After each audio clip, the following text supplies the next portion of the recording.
Olá, queridos do canal. Nós estamos finalizando aí o vestibular 2025.1 da UES. Espero que vocês tenham se saído bem, principalmente vocês que estão sempre visitando aqui o canal, avaliando o nosso conteúdo. Hoje nós vamos pegar a prova do segundo dia, vestibular 2025.1, segunda fase. Vamos fazer aqui uma revisão, uma correção das 5 primeiras questões da prova de geografia, que é o conteúdo essencial, né, o conteúdo base aqui do canal, pela minha formação, né, onde eu tenho mais ênfase nos nossos conteúdos aqui. Desde já quero agradecer a você por nos acompanhar, dizer que nós estamos corrigindo aqui no gabarito 1, certo? Então, se você pegou a prova dos outros gabaritos, é só você acompanhar pelo enunciado e ver aí qual questão que nós estamos resolvendo. E quero dizer também que tem uma questão aqui, logo no começo das 5 primeiras questões, que podem abrir margem para questionamentos, certo? Nós vamos já chegar lá, vai acompanhando o vídeo aí, que nós chegaremos nesta bendita questão que deixa margem para erros. Na primeira questão, como a gente costuma sempre fazer aqui, eu vou apontando para você algumas palavras-chave para te indicar onde estão os erros e os acertos. Não vou me estender muito, trazer muitas explicações, até porque o mais importante aqui é te trazer qual é a base, o que você errou, o que acertou e o que você pode questionar. Na primeira questão do gabarito 1, traz aqui um termo que pode ser muito desconhecido para muitas pessoas, que é a sigla ESG, a Environmental, Social and Governance. E a própria questão traz aqui a correspondência do enunciado, né, que corresponde às práticas ambientais, sociais e de governança, que é o significado da sigla que está aqui. O que é que controla ou o que é que analisa a ESG? O próprio enunciado também já te traz as palavras-chave, que diz é o conjunto de práticas utilizados para medir a sustentabilidade e o impacto ético.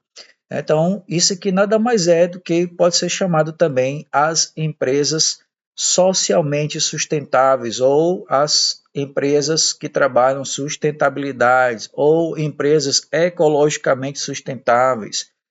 Então, quem é que marca isso aqui?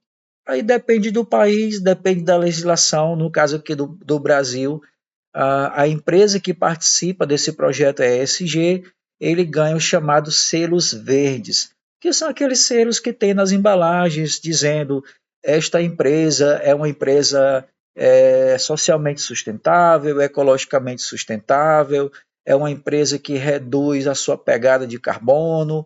E nas embalagens de celulares, né, sempre tem esses selos, porque as empresas querem passar uma boa imagem também de serem responsáveis socialmente e eticamente, né? Então isso traz uma valoração, é isso mesmo a palavra, né?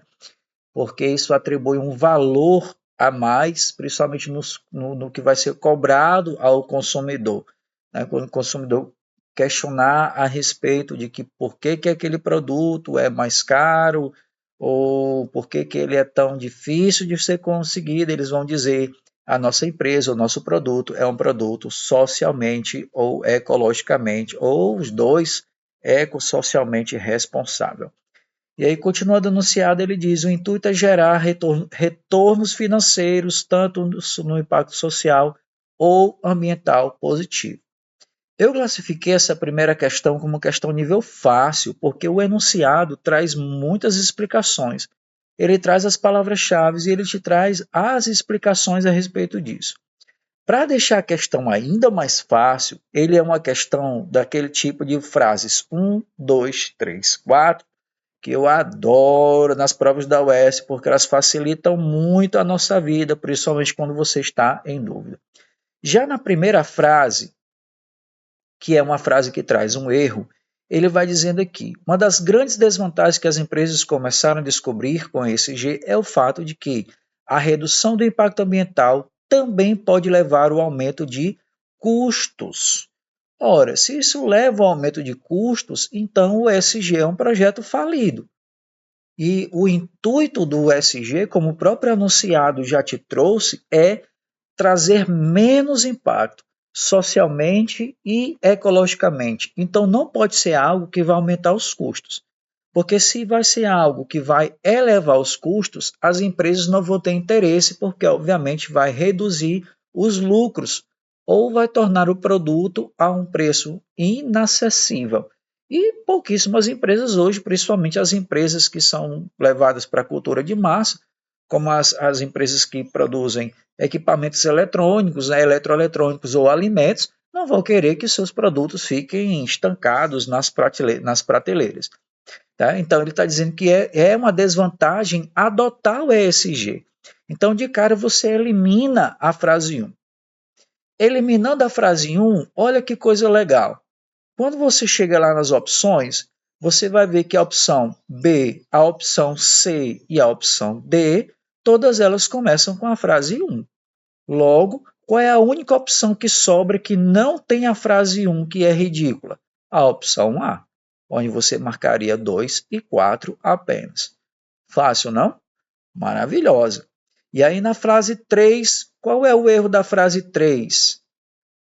Para ser uma empresa ESG, não é necessário, antes de tudo, integrar as práticas ambientais. Mas o anunciado já te disse aqui que a empresa precisa ter essas práticas para reduzir o impacto social, né, e ambiental e ter um aspecto positivo e que busque a sustentabilidade e melhore o seu impacto ético. Então, isso não pode te trazer um impacto negativo e muito menos dizer que não é necessário. Como é que a empresa vai ganhar o selo do programa ESG se ela não pratica o que diz o ESG? Então, aí mais uma razão para você eliminar as outras três, porque tanto aparece a frase 1 como aparece a frase 3 em todas as outras opções. Então, aqui já te daria a certeza que você marcaria a letra A nesta opção. Não vou me deter muito nas outras opções, gente, para que o vídeo não se torne muito longo. Eu sei que tem gente que pula as coisas, às vezes perde as informações importantes, principalmente para quem não passou nessa fase, está estudando para a próxima fase, está se preparando. Vamos aqui para o enunciado da frase 2, um assunto que cai sempre nas provas da UES.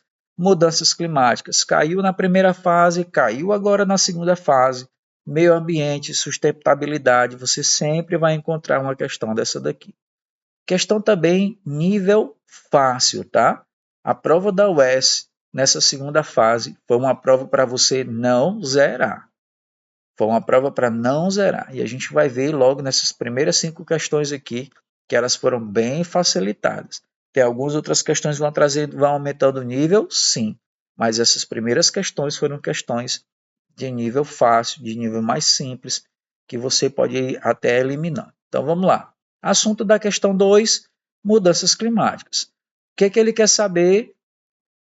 Causas, consequências das mudanças climáticas. Então, o que ele pede para você analisar aqui são algumas assertivas ou algumas afirmações, algumas frases relacionadas a mudanças climáticas, desequilíbrio ambiental. A frase 1, a gente já vai deixar ela de lado, já vamos anulá-la. Por quê?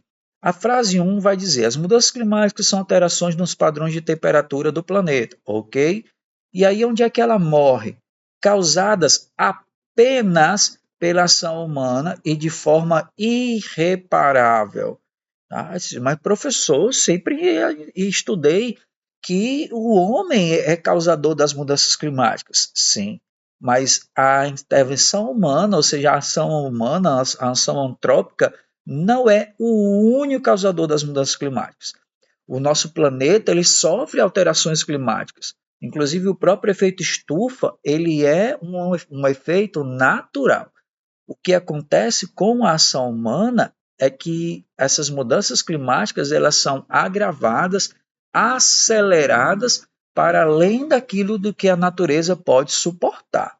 Então, não é uma coisa nova em relação ao planeta, a mudança climática, ok? Então, se a frase 1 está incorreta, aí olha só o que acontece aqui nas opções.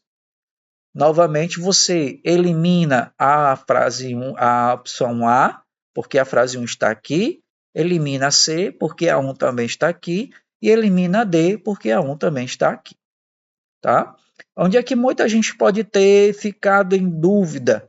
A frase 4, porque a 3 era fácil, a frase 3 só está dizendo que as mudanças climáticas podem trazer secas intensas em alguns lugares e tempestades mais severas em outros. Certamente você já viu vários documentários e noticiários a respeito disso.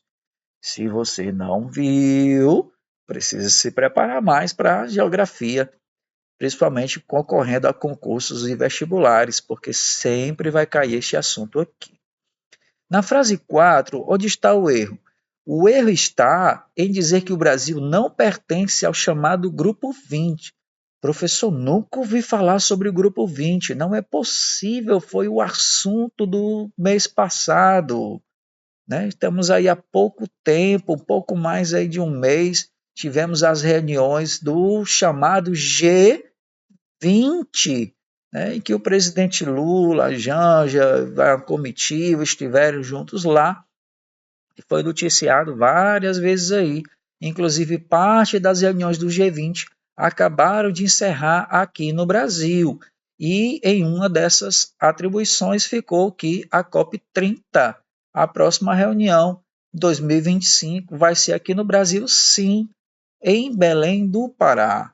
Tá? O único erro que seria aqui na frase 4 é dizer que o Brasil não pertence ao G20, e nós fazemos sim. Tanto é que o Brasil sempre participa das reuniões sobre mudanças climáticas, inclusive nós vamos sediar a próxima reunião. Então ficaria aqui frase 2 e 3. Nada de anormal. Seguimos para a questão número 3. Questão número 3, nível fácil. Assunto da questão nível 3, ramos da geografia. A gente sabe que a geografia tem duas correntes de estudos principais, a geografia física e a geografia humana. Esse tipo de questão não é nenhuma novidade na UES, ela já caiu muitas vezes e por isso que é um assunto simples, mas pode te salvar na hora do desempate ou colocar a tua classificação mais acima, né? Quanto mais questões, claro, óbvias, fáceis você acertar, isso vai te dar um up para você ganhar uma bonificação na sua pontuação. Então, assunto geografia física, o que é que ele quer saber? Os ramos da geografia que se encaixam aqui. No caso da questão 3, ele quer saber o que é que estuda o ramo da geografia física chamado de pedologia, tá? E aí já marquei aqui para você a letra A. Ele diz: a geologia estuda a formação de rochas e minerais. Está correto. Só que por que nós não vamos marcar A? Porque ele quer saber o que é que faz a pedologia, ok? B, a formação de furacões e tornados. Quem estuda esse ramo? A meteorologia. C, elementos e fatores do clima. Quem estuda esse ramo? Climatologia. Logo, sobra a opção D, pedologia, e aqui é onde eles colocam a casca de banana, porque é uma questão simples, né? Mas a geologia estuda a parte geológica, minerais e rochas. Né? Meteorologia, fenômenos meteorológicos, o clima, climatologia. E muita gente pode acabar esquecendo o que é que estuda a pedologia, mas se você se preparou, eu creio que você se preparou, já assistiu outros vídeos, aulas aqui do canal, correção de provas, já viu que isso aqui não é novidade. Questão 4, a questão 4 é uma questãozinha nível médio a difícil. Não colocaria essa questão nível fácil, tá? Por quê? Porque eles fazem uma mistura aqui de palavras e de conceitos que são muito clássicos dentro do estudo da meteorologia mas que, porém, trazem números, né? E você chegar na prova da UES, no nervosismo, vários conteúdos, e lembrar isso aqui, que é o assunto da questão 4, é bem complicado. Então, nas palavras-chave, o que é que ele diz aqui? Que um furacão é um ciclone de grande porte comum nas áreas onde massas de ar ganham forças em função de grande evaporação de águas oceânicas. Então ele já está te dando algumas pistas aqui. Um furacão o que é? É um ciclone. E onde ele se forma? Onde há a evaporação de águas oceânicas. Então ele já está dizendo, onde vai se formar furacão? Onde você tem massas de ar e presença de evaporação de águas oceânicas. O X dessa questão aqui, pessoal, parece ser uma coisa absurda, mas eu acho uma grande. Tá, vamos considerar, né? É um vestibular, mas que é um absurdo, não deixa de ser. Pô, cara, quem é que vai chegar lembrando a respeito de quilometragem, de velocidade de vento para diferenciar isso aqui? Porque é uma das razões, tá? Em relação a furacão, tufão, ciclone, qual é a diferença entre eles? Primeiro, a área onde eles se formam. Tufão se forma em oceanos. Tornados se formam em terras. E aí, mas ele fala aqui a respeito de outra coisa que é furacão, certo? Mas aí o furacão, ele vai ser denominado de tufão se ele alcançar essas velocidades aqui. Aonde? No oceano. Como ele diz, evaporação em águas oceânicas. Tá? Então, por isso que a opção correta seria exatamente o tufão, porque ele está pedindo um furacão formado por movimento de massas de ar em águas oceanas com essas características, que viajam a 120 km por hora ou mais e que ultrapassem a distância de 200 e 400 quilômetros. Então, são muitas informações bem óbvias. Vou te confessar que eu não lembro disso aqui o tempo todo. É uma tabela bem complicada da gente decorar, né? Então, essa daqui foi aquela questão para diferenciar lá na hora do gabarito final e a classificação. Quinta questão, a última questão desse vídeo, eu acho que você pode entrar e recorrer na questão 5. Por quê? A questão 5 também é um assunto de geografia física, é um assunto que não é novo, cai bastante nas provas da UES. Agentes internos e externos do relevo.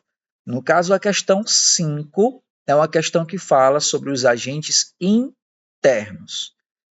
Agente interno, quem é o principal ocasionador, o principal mestre dos agentes internos? O movimento de placas tectônicas. Os movimentos tectônicos são os principais responsáveis da modelação do relevo, tá? Então, é manifestado principalmente através de quê? Tectonismo e abalos sísmicos. Então, vamos ver aqui o enunciado direitinho e ver se você concorda comigo ou não. De repente, você pode pegar a opinião de outros professores aí. Na minha opinião, essa questão ela não foi bem elaborada. Ela tem uma dubiedade. Vou te explicar por quê. Lê junto comigo. Os agentes internos do relevo são responsáveis pela criação ou modificação da fisionomia da paisagem. Ok. O agente interno de transformação do relevo, que é o grande responsável pela formação de falhas e dobramentos, além de produzir deformações sobre o relevo, tais como as cadeias de montanhas, é denominado. E aí ele traz: ora, qual é o agente interno que causa falhas e dobramentos, deformações, cadeias de montanhas? Os movimentos tectônicos, o tectonismo. O gabarito diz que é a letra A. Só que o que eu acho que essa questão foi mal elaborada? Porque a letra B fala sobre epirogênese. E a epirogênese também é um movimento tectônico. Só que a letra A deixa um campo mais aberto, porque Existem movimentos tectônicos, que você pode investigar melhor aí, de chamada epirogênese e a orogênese. São dois movimentos tectônicos. Tá? E aí ele não deixa claro aqui a respeito disso, porque ele fala sobre falhas e dobramentos e cadeias de montanhas. Vamos supor que eu esteja falando apenas de, não, eu quero um agente interno que tenha ligação direta com falhas, dobramentos e cadeias montanhosas. Tá? Seria um movimento tectônico. Mas que tipo de movimento tectônico? Um movimento tectônico de subducção, se fossem as cadeias de montanhas, os dobramentos.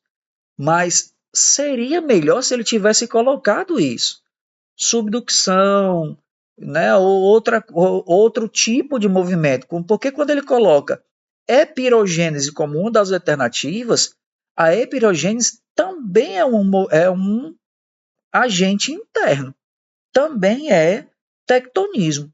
A diferença só aqui que a epirogênese é um movimento especificamente na vertical, que pode ocasionar, sim, a formação, né, de modificação de paisagens no relevo.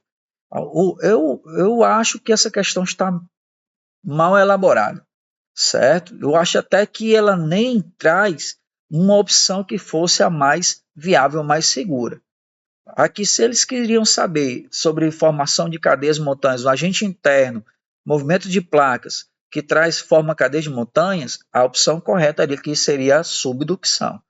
Ficou vago, ficou em aberto, causa dubiedade, na minha opinião. Obviamente, você pode apresentar para a banca e eles vão dar lá a justificativa deles. Eu, como professor, considero que essa questão traz uma dubiedade. Vulcanismo não é por quê? Porque vulcanismo é a ação dos vulcões. Vulcões derramam lava. A lava é um agente externo da paisagem.